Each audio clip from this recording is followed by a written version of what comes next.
Welcome back to the Sports News Analysis YouTube channel. My name is Mike. I'm continuing my Week 12 previews and analysis.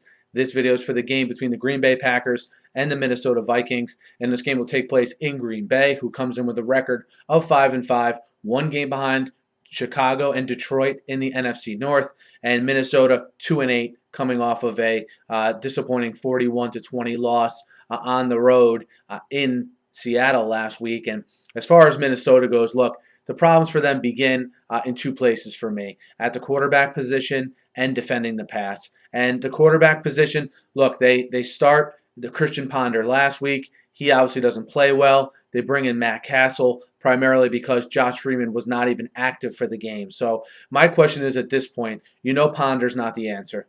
It's obvious they only look at Castle as a backup.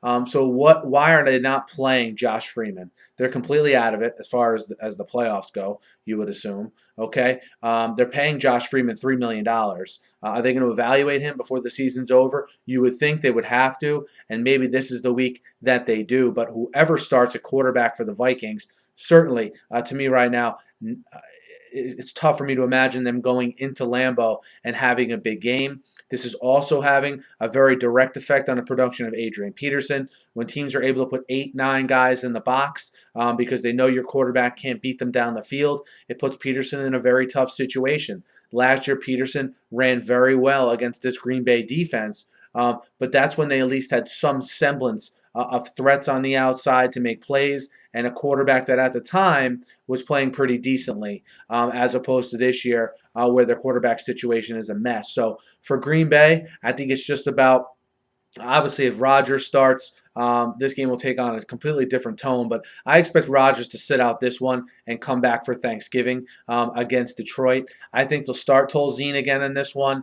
Tolzien has proved himself capable when he has time. Yes, he made that big interception last week to Jason Pierre-Paul, but at home with those weapons that he has, with the Jordy Nelsons, the Jarrett Boykins, the James Jones, I think that, you got to remember, the Vikings let up 280 yards a game in the air. So this will be by far, the worst, pass defense that Tolzien, in my mind, has played since he's been inserted as the starter. You look for him to get better with every game. The run defense for Minnesota yields 3.7 yards a carry. We'll see if Eddie Lacy and the James Starks combination there can get some traction going in the running game. From a give-takeaway scenario, both these teams pretty even. Green Bay -6, mainly because Green Bay has only forced 9 turnovers all season.